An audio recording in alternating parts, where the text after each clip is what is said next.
감사합니다.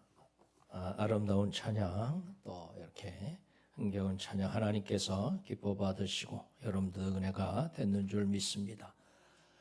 오늘은 특별히 한 해를 살아오면서 참 말할 수 없는 그런 은혜와 축복 속에 여러분이 살아온 줄 압니다. 힘들고 어렵게 살아왔다고 생각하시는 분도 계시겠지만 다시 한번 돌아보면 그래도 하나님의 은혜가 넘쳤다. 오늘 추수감사절을 함께 보내면서 우리가 다시 한번 하나님 앞에 이렇게 감사할 수 있는 그런 은혜가 있기를 바랍니다. 아까 감사라고 하는 찬양도 너무 참 이렇게 은혜가 되는데 지금 우리가 숨을 쉬는 것도 감사, 이렇게 움직일 수 있는 것도 감사, 더 큰 감사는 우리 예수 그리스도께서 주님이 되시고 우리를 구원해 주신 것에 대해서 감사. 내 뜻대로 안 되지만 그래도 주님이 인도하신 것을 생각해 보면 모든 것이 감사다. 그래도 감사하다. 이 말틴 루터라고 하는 종교개혁을 했던 그런 분은 이런 이야기를 합니다. 자기는 날마다 수염을 깎듯이 마음을 관리한다고. 아침에 수염을 깎아도 또 이렇게 그 이튿날 보면 수염이 자라는 것처럼 매일매일 그렇게 자기 마음을 관리를 한다라고 이렇게 이야기를 합니다. 우리가 다시 한번 이것을 보면서 우리 마음은 어떤지, 물론 힘들고 어려운 일들 속에 원망스러운 일들도 많이 계시겠지만 그래도 다시 한번 생각해 보면 우리가 감사할 것을 찾아서 감사할 수 있는 그런 은혜가 있기를 바랍니다. 시편 108편 오늘 읽은 이 말씀을 보면서 이게 찬양시거든요. 찬양시. 다윗의 찬양시라고 그랬는데 사실은 이게 이제 그 시편 57편 전반부는 57편을 가져오고 후반부는 시편 60편을 이렇게 가져왔습니다. 그런데 57편이나 60편 같은 경우는 바로 비탄시거든요. 그죠? 그 원문은 비탄시. 그런데 이 시편 108편은 찬양시. 그 감사하면서 찬양 드리는 그 찬양시가 되었습니다. 그 보면 참 그렇게 비탄의 탄식의 자리에서 마침내 이제는 저도 이 마음에 결심을 하면서 다시 하나님을 찬양하기로 결심하는 그런 모습들을 보기 때문에 이게 그런 의미 속에서 굉장히 중요하게 생각을 하고 또 우리에게 은혜를 주는 그런 시편이 108편이다라고 말씀을 합니다. 오늘 1절을 보면 하나님이여 내 마음을 정하여 싸우니 내가 노래하며 나의 마음을 다하여 찬양하려로다. 내 마음을 정하여 싸우니 우리가 일생을 내가 원망만 하면서 살리라. 뭐는 그런 사람은 없을 줄 압니다. 내가 일생을 남을 아주 기분 나쁜 소리 하면서 살리라. 이런 사람이 없죠. 그런 마음을 안 먹어도 그건 저절로 막 돼요. 그죠? 그런데 우리 마음이 감사하며 살아야 돼. 그래도 그래서 감사. 그럼에도 불구하고 감사하면서 살아가야 되겠다라고 이건 마음을 먹고 또 먹고 그래도 어떤 때는 불평이 먼저 나올 수도 있거든요.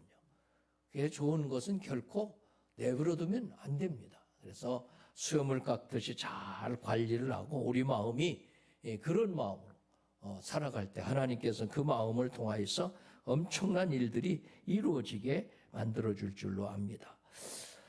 오늘 추수감사절을 맞이해서 특별히 우리가 이렇게 마음속에 시편 116편을 내게 주신 모든 은혜를 내가 여호와께 무엇으로 보답할까? 생각해 보면 다 은혜죠. 하나님의 은혜다.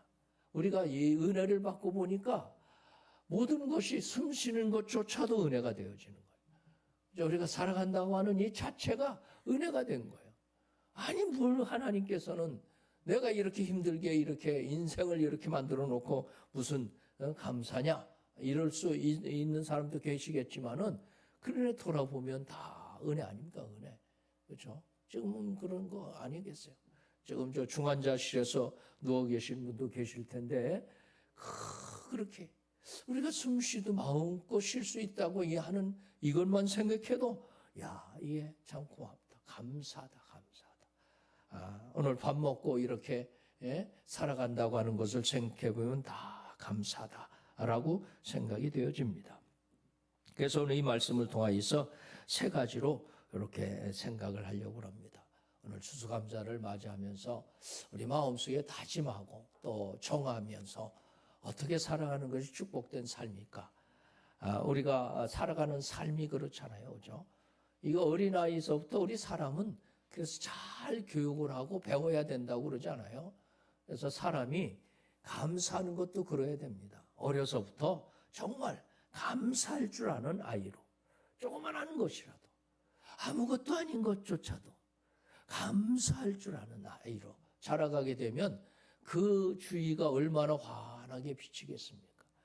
그렇죠? 어떤 분이 표현했듯이 캄캄한 밤하늘을 보며 감사하면 하나님께서 별빛을 주시고 별빛을 보고 감사하면 달빛을 주시고 달빛을 보고 감사하면 햇빛을 주시고 광명한 천국을 주신다고. 그분의 이야기가 아니더라도 여러분 감사하는 그 마음이 그게 축복 아닙니까? 가정에서 살면서 두 부부가 서로 쳐다보면서 원망이나 하고 앉아 있어 보세요. 그게 지옥 아닌가? 지옥? 그럼에도 불구하고 사람이 뭐 단점 없는 사람이 어디 있어요? 다 밥 먹고 똥 싸지. 그렇죠? 똥 안 싸는 사람 어디 있습니까? 그러니까 다 그런데 그걸 가지고 똥 싼다고 뭐라고 그러면 되겠습니까? 그것도 감사한데. 그러니까 서로가 보면서 그런 걸 보면 얼마나 그렇겠어요. 사는 게 지겨울 거 아닙니까? 그런데 보면서 참 감사하면서 살아보세요. 그렇겠어. 그럼 그 자체가 복입니다. 복. 마음의 결심을 하고 그래서 내 일생에는 정말 감사하면서 한번 살아봐야 되겠다. 성경도 우리에게 감사에 대해서 말씀하잖아요. 범사에 감사라고. 그렇죠? 범사에. 그게 축복, 그 자체가 축복 아닙니까? 성경 말씀 속에 보면 너무 많은 그런 구절들이 감사에 대해서, 주신 은혜에 대해서 우리가 어떻게 살아갈까, 어떻게 보답할까. 참 이런 말씀이 다 그래. 그래서 감사하라고. 범사에 감사하라고. 예수 그리스도 안에서 우리에게 향하신 하나님의 뜻이니라고. 이게 하나님의 뜻이라고. 성경은 그렇게 말씀하지 않습니까? 그게 첫 번째로 드리고 싶은 감사하는 삶을 살아가기를 마음속에 다짐하는 그런 시간이 되었으면 좋겠습니다. 3절에 보면 여호와여 내가 만민 중에서 주께 감사하고 문나라 중에서 주를 하오리니 만민 중에서 주께 감사하고 감사하리라. 만민 중에 감사한다고 하는 이 표현을 한번 생각해 보세요. 그렇죠? 만민 중에 감사하게. 지금 다윗이 어디 있습니까? 자기 목숨 하나 지키질 못해서 동굴 속에 숨어가지고 있는 처지가 무슨 감사가. 지금 처지가 따라지 신세인데 그게 무슨 감사거리입니까? 그 어려운 자리, 그런 속에서 그의 마음을 정화했다는 거예요. 그 비탄 속에서, 그냥 위기 속에서 저의 마음을 정해서 감사리라. 그 감사가 현실로 되지 않습니까? 하나님께서 그렇게 만들어주시는 감사가 만민이 다 알도록. 우리가 감사가 나만 그냥 속으로 감사하다. 그런 것이 아니고 이제는 온 식구가 다 알고 만민이 다 알도록 감사하는 마음. 감사의 마음 변치 말고 감사 마음을 다해서 노래하며 그 감사하는 그런 삶을 살아가겠노라고. 그가 결심하고 이렇게 감사하는 모습을 볼 수 있습니다. 그러니까 이런 모습, 하나님께서는 그를 어떻게 세우셨어요? 그 일생을 보면 참 어렵고 힘든 일들 속에서도 저는 감사하며 찬양을 드렸는데 하나님 그 찬양대로, 그 믿음대로 되게 하셨거든요. 그렇죠? 참, 이게 얼마나 놀랍습니까? 여러분 성경의 곳곳에 보세요. 감사에 대해서. 어떤 감사? 초월적인 감사. 그렇죠? 아침과 저녁마다 서서 여호와께 감사하고 찬송하며 내가 주의 의로운 규례들로 말미암아 밤중에 일어나 주께 감사하리이다. 내가 너희를 생각할 때마다 나의 하나님께 감사하며 빌립보서는 그렇게 얘기하죠. 데살로니가서에도 이러므로 우리가 하나님께 끊임없이 감사하면 너희가 우리에게 들은 바 하나님의 말씀을 받을 때에 사람의 말로 받지 아니하고 하나님 말씀으로 받음이니 진실로 그러하도다. 감사하는 감사, 범사에 감사. 그렇죠? 그런 것. 이 시편 136편은 그렇죠. 우리를 우리 대적에게서 건지신 이에게 감사하라. 그 인자하심이 영원함이로다. 오늘 있다가 내일 아궁에 던져질 들풀도 하나님이 이렇게 입히시거든. 하물며 너일까 보냐. 그러니까 하나님이 어떤 하나님, 우리를 위해서 독생자를 보내시고 이처럼 사랑하시는 하나님이신데 뭘 어떻게 하겠느냐 이거예요. 축복 안 하시겠느냐? 하나님께서 그냥 내버려 두시겠느냐? 그래서 감사하는 감사. 그래서 초월해서 감사할 수 있는. 그래서 그럼에도 불구하고 감사할 수 있는, 감사로 영광을 돌리는 그런 삶을 살아가는 것. 이게 믿는 사람들의 축복이라고 생각합니다. 여러분 예수 믿으면서 어떻게 살아가고 계십니까? 유태영 박사 이야기는 너무 여러분들이 잘 아시는데, 그분이 임실의 복홍리라고 하는 곳에서 이렇게 태어났답니다. 사실 아버지가 너무 못 살아가지고 땅 한 꼬리도 없어가지고 그래서 남의 머슴살이하고 이랬던 5번째 아들로 태어나가지고 살았는데 이분의 간증은 그래요. 13살까지 팬티를 안 입고 살았대요. 그래. 예전에는 저희 어렸을 때도 그런 아이들이 있었어요. 그냥 난닝구 그냥 길게 해가지고 입고 다녀서 그냥. 그 편안하긴 여름에 편안해. 물론 겨울에야 안 그렇겠지만은. 그러니까 굉장히 어렵게 힘들게 살았습니다. 이가 초등학교 5학년 때 교회를 다니기 시작했는데 교회를 다니면서 하나님을 만나게 되는 거. 그 어린아이가. 그러니까 하나님은 기도를 응답하신다고. 그래서 그가 그런 얘기를 해요. 간증을 하면서 하나님의 역사의 사실을 진짜로 믿냐 안 믿냐가 정말 중요하다라고. 그는 그곳에서부터 이제 기도하기 전에 하나님을 완전히 믿었다는 거죠. 그래서 하나님 나 공부하고 싶다고. 그래서 서울로 와서 또 이렇게 다니다가 자기가 앞으로 그 꿈이 이렇게 이 나라를 위해서 일하는 것이라고 그랬더니 고등학교 교장 선생님이 자기를 받아줬대요.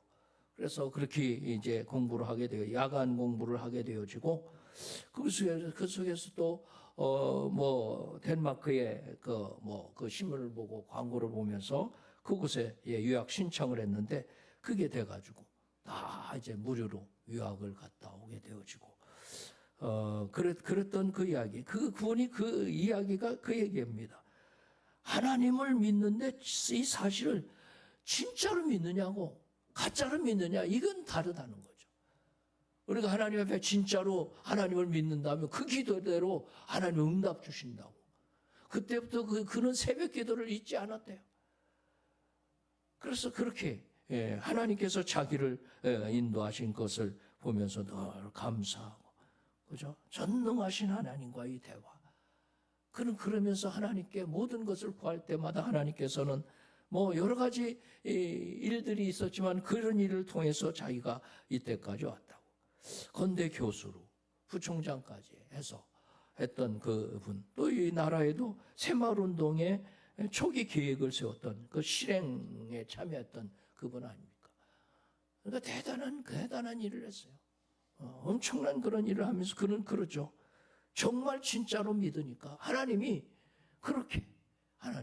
자기를 세우시고 인도하셨고 참 너무 놀라운 그런 축복을 받은 자기 자신에 대해서 그런 간증을 하고 다니지 않습니까? 여러분 어떻습니까? 우리가 이곳에 앉아 있다고 다 예수 믿는 거 아니잖아요. 우리 예수 믿는데 기왕 와서 앉아 있으면 진짜로 믿고 살아계신 하나님을 체험하는 그런 삶을 살아야지.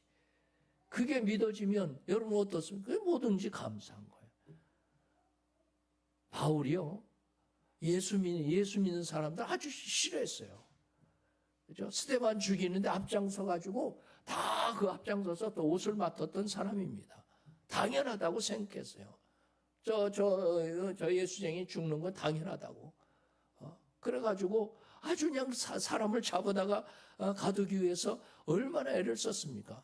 저 외국까지 가가지고 대제사장 공문을 받아가지고 외국까지 가다가 담에서 가다가 그 도중에 예수님 만나지 않습니까? 그래서 예수님께서 그 강한 빛 가운데 나타나세요. 주여 누구십니까? 그랬더니 야, 나는 네가 핍박하는 예수다. 이게 진짜거든요, 진짜.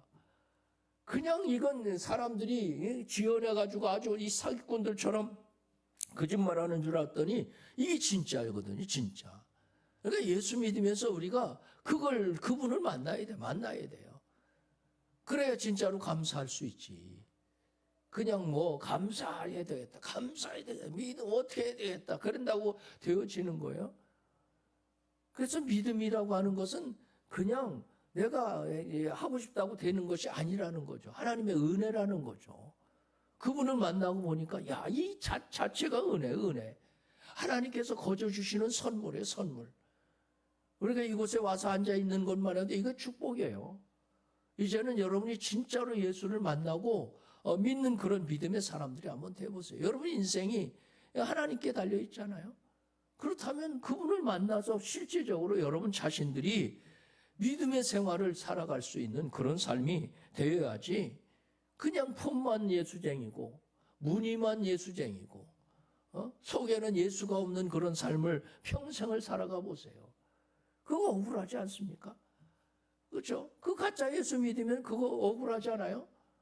그러니까 여러분들이 실제적으로 이제는 그분을 만나고 믿음 속에 확실하게 살아가는 거. 여러분 인생은 어떻습니까? 그냥 그럭저럭 이렇게 살다 말 거예요? 그래도 기왕 예수라면 그렇게 살아가야 되지 않습니까? 믿음으로 살아가야 되지 않습니까?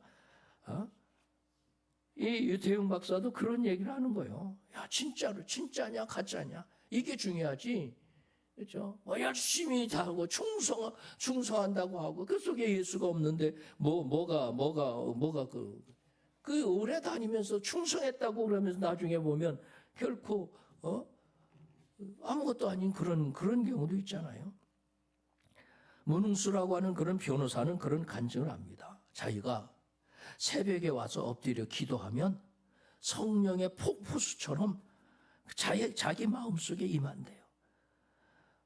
그래서 새벽 기도를 드린 날은 이분의 표현대로 독수리 날개치며 창공을 나르는 듯 상승기류 가운데 하루 종일 살 수 있었답니다.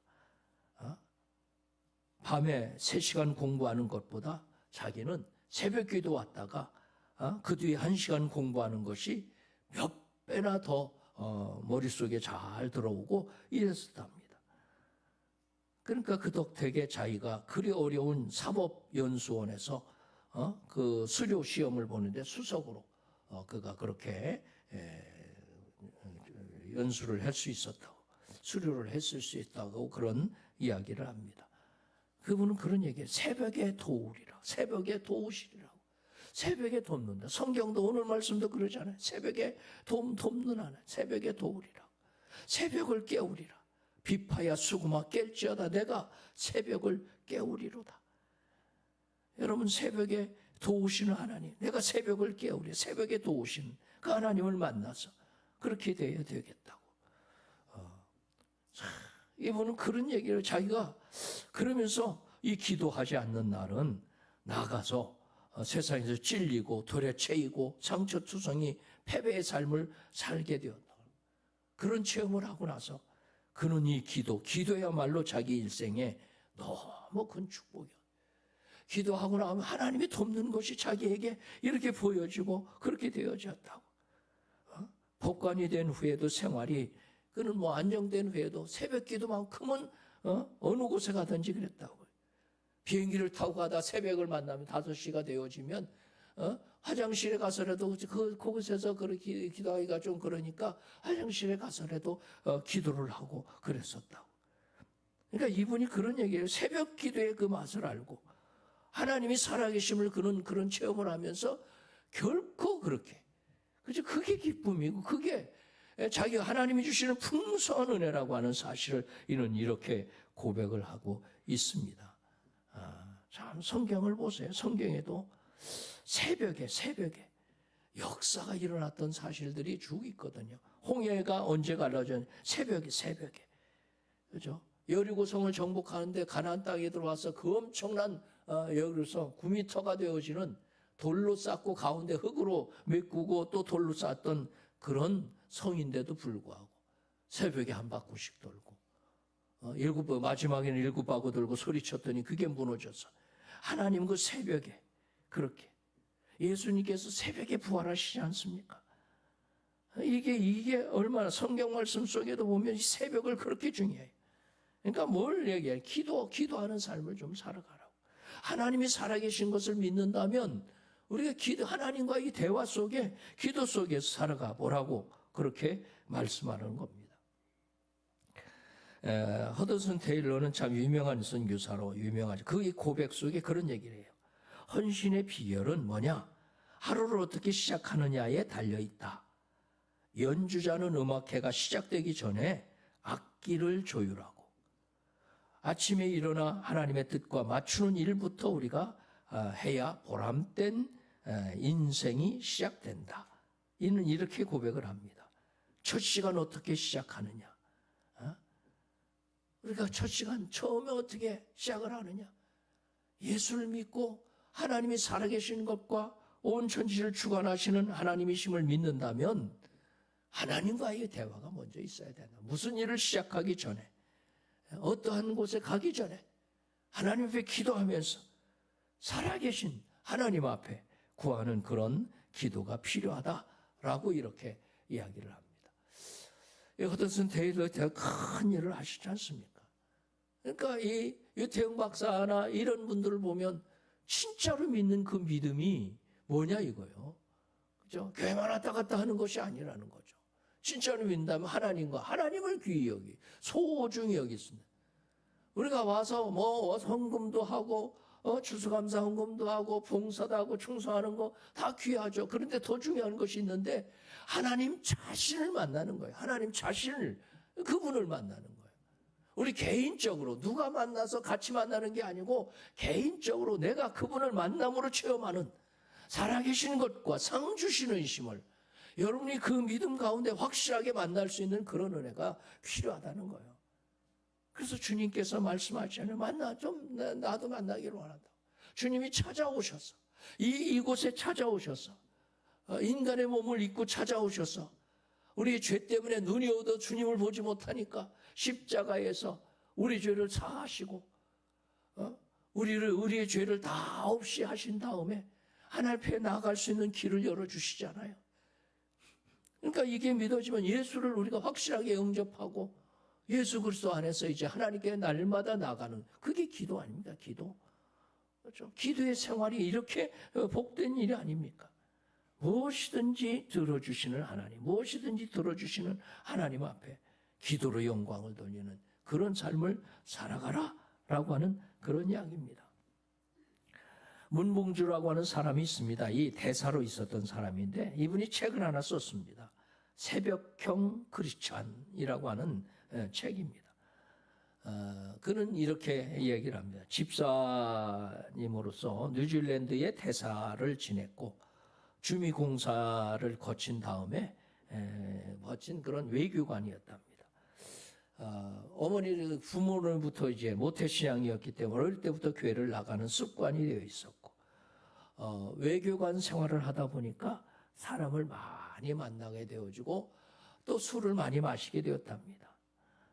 그래서 주일 아침에 일어나서 이제 교회를 꼭 가게 이제 주일에는 갔는데 하루는 교회를 갔는데 부인이 그 남편 보고 여보 오늘은 제발 입 좀 다물고 계세요. 그러더래요. 그래서 아니 왜 무슨 뭔 소리야 그랬더니 찬송을 부르는데 입만 벌리면 술 냄새가 풀풀 나니까 그놈의 입 좀 다물고 계세요. 술 냄새가 나가지고 창피해 죽겠어요. 그러더래요. 자기가 오더라도 충격을 받았답니다. 그래서 야, 내가 이게 집사인가 잡사인가 말이야. 이게 찬송도 못 부를 정도로 술에서 입이 진동을 하니까 이렇게 참 그렇게 되었는데 그때 그 시기를 맞춰가지고 몸이 아파가지고 병원에 갔더니 위암 4기로 판정이 받고 이제 수술을 하게 됐답니다. 그리고 얼마나 기가 막혔어요. 그래서 하나님 앞에 그때 결심을 하고 기도하면서 참 회개하고 그리고 수술을 잘 마치고 회복되었답니다. 그때부터 이제 은혜를 사모하기 시작을 했고 새벽 기도를 나가기 시작했고 뜨거운 은혜를 체험하게 됩니다. 그래서 그 후에 새벽형 사람이 되었다. 그 외교관 일이 너무 바쁜데 그 바쁜 중에도 그렇게 어김없이 그는 그렇게 하나님 앞에 기도를 하고 그렇게 살아가게 되었다라고 하는 그런 이야기입니다. 참 하나님의 은혜 속에 살아갔던 그 문봉주라고 하는 대사의 그 간증입니다. 그 책 속에 나오는 간증이에요. 하나님을 만남 이게 너무 중요하잖아요. 그렇죠? 우리가 오래 다녔다고 잘 믿는 게 아니더라고요. 그렇죠? 물론 뭐 출신자라고 잘 믿는 것도 아닌데 정말 우리가 만남이 중요해요. 하나님과의 만남. 그렇죠? 이 다윗이요. 그 어려움 속에서 참 너무 이제는 완전히 그 위기 속에 있는 그 속에서 마음을 작정하고 저가 다시 다짐을 합니다. 하나님 앞에 감사하기로. 그리고 마음을 작정하고 저는 하나님을 찬송하기로 그렇게 해줘. 찬송을 끝까지. 원망과 불평을 하는 그 입술이 아니라 찬송을 드리는 입술. 그리고 하나님 앞에 새벽을 깨우리라. 기도하는 인생 살리라. 그런 얘기 아니겠습니까? 기도하는 인생 살겠다고 결심을 하는 그런 모습을 볼 수 있습니다. 멀린 캐로더스라고 하는 그런 목사님이 계십니다. 그는 뭐 많은 사람들에게 감동을 줬고 군명에게도 했는데 찬송 생활의 권능이라고 하는 책이 있습니다. 이 책 속에서 이는 이렇게 얘기를 합니다. 우리가 어떤 환경에 처해든지 끊임없이 감사하면 하나님께서 우리의 사소한 일까지 완전하게 역사해 주신다. 이런 이야기를 합니다. 그는 문제 앞에서 주님을 찬양하라. 그러면 하나님께서 역사해 주실 것이다. 이해가 되지 않더라도 현실 그대로 감사히 받아들이고 찬송하라. 그러니까 사람의 생각으로는 너무 비현실적이고 이게 찬송이 나옵니까? 그게 이 어려움 속에서 무슨 찬송 같은 소리하고 앉아 있다고 그렇게 하는 그런 비현실 속에서도 그는 감사하면서 찬송을 드렸다는 거죠. 그 말대로 그 기적을 체험하고 본인도 그런 기적을 자신도 그런 체험을 많은 체험을 했는데 한 번은 그런 뭐 아무것도 아니라고 생각했던 그런 일들조차도 자기 잇몸이 상해가지고 치과에 갔더니 다 이를 빼야 된다고 그러더래요. 그래서 그래도 하나님께 감사했대요. 감사하면서 찬송을 드렸대요. 당신께서 내 치아를 나쁘게 만드셨으니 감사합니다. 아니 나쁘게 만들었는데 뭐가 감사하다고. 그리고 주님께 내가 좋은 것이 무엇인지를 나보다 더 잘 알고 계시오니 주님 당신께 찬양을 드립니다. 그리고 찬양을 드렸대요. 나보다 더 잘 알고 이빨을 다 뽑는 것도 감사하니까 감사하다고. 다 뽑게 되었으니 감사하다고 고맙다고. 그리고 찬양하고 감사하고 이랬답니다. 그리고 사흘 후에 치과에 다시 이제 가서 이를 뽑으러 갔더니 의사가 다시 엑스레이를 이제 찍어보고 깜짝 놀라더라는 거예요. 아니 도대체 당신 치아를 어떻게 치료하셨느냐고. 그래서 3일 동안 당신의 그 이빨의 뼈가 완전해서 잇몸 상태도 좋고 붓기도 없고 다 정상으로 돌아왔는데 어떻게 치료하신 거냐고 이러더라는 거예요. 그러니까 찬양이 저분은 그런 얘기를 하는 거예요. 자기가 그런 체험을 해서 이게 찬양이 기적이라고 감사하며 찬양했더니 하나님께 이런 기적을 체험했다고. 그런 놀라운 일들을 수도 없이 많이 체험했던 그런 분 아닙니까? 우리나라 책에 번역된 책이 몇 권이나 돼요. 그렇죠? 그래서 한 번은 모여가지고 같이 기도를 하면서 감사하자고, 어려움이 있는데 감사하자고. 딸이 없어져가지고 그를 찾기를 했는데 그래도 감사부터 하라고. 하나님 앞에 감사 기도를 드리라고. 그러니까 하나님, 내가 이렇게 없어졌는데 그래도 감사하다고. 감사 기도를 드렸는데 어떻게 하다가 무슨 일을 하러 갔는데 그곳에서 어떤 여자아이를 만나는데 커가지고 자기 딸도 몰라보는 거죠. 이야기를 하다 보니까 자기 딸인 거야. 이게 기적적으로 만나가지고 세상에 감사하고 찬양을 드렸더니 하나님께서 그런 기적을 체험한 그 얘기를 이 멀린 헤로더스라고 하는 이분이 그 책에 그 간증을 써놨더라고요. 얼마나 놀라운 일들을 체험했는지 하나님께서 살아계신 진짜로 믿는 그 삶 속에 이런 우리가 상상치 못하는 일들을 체험하면서 그러니까 그의 믿음이 어떻겠습니까? 여러분 이게 우리가 믿는 믿음, 우리 신앙이 그냥 막연한 그런 신앙이 되어서는 결코 아무것도 아니에요. 그럼에도 불구하고 찬양하라고, 감사하라고. 여기 보세요. 이 시편 108편이 그런 얘기예요. 그 위기 속에서 다윗이 사실 이 57편이나 60편은 비탄시입니다. 너무 힘들어 죽겠어요. 지금 그냥 아주 힘들어가지고 어떻게 그냥 그렇게 힘든 그런 가운데 이는 마음속에 그럼에도 불구하고 이제 결심을 하는 내 마음에 정하여 싸우니 내가 노래하며 나의 마음을 다하여 찬양하리이다. 비파야 수구막 깰지어다 내가 새벽을 깨우리로다. 내가 만민 중에 주께 감사하고 문나라 중에서 주를 찬양하오리니 결심을 하고 다짐을 하면서 내 인생이 지금 구부러져 가지고 너무 이건 인간의 생각으로는 이건 비탄할 수밖에 비탄 가운데 빠진 거예요. 그럼에도 불구하고 결심을 하며 찬양을 드렸더니 하나님께서 어떻게 놀라운 일로 인도하셨습니까? 그 얘기를 하는 겁니다. 그렇죠? 감사하는 자, 기도하는 자, 진짜로 하나님을 믿는 자는 그런 속에서 놀라운 일들, 기적을 체험하고 역사를 체험하게 되어지는 그 삶이 이제는 저와 여러분의 삶이 되어지길 바랍니다. 우리가 그분을 만나고 그분께 응답을 받고 실제적인 체험이 되어지는 신앙, 살아있는 신앙, 그 믿음들이 되어지길 예수님의 이름으로 축원드립니다. 기도하겠습니다. 살아계신 하나님, 주님의 은혜 감사합니다. 하나님 아버지께서 저희들을 부르시고 택하셔서 이곳에 나와서 함께 예배를 드리지만 때로는 저희 마음은 너무나도 형식적인 것은 아닌지, 저희 마음은 하나님과 저 먼 곳에 있지는 않은지, 살아계신 것과 상 주시는 이심을 확실하게 체험하고 믿는 믿음의 사람들이 되게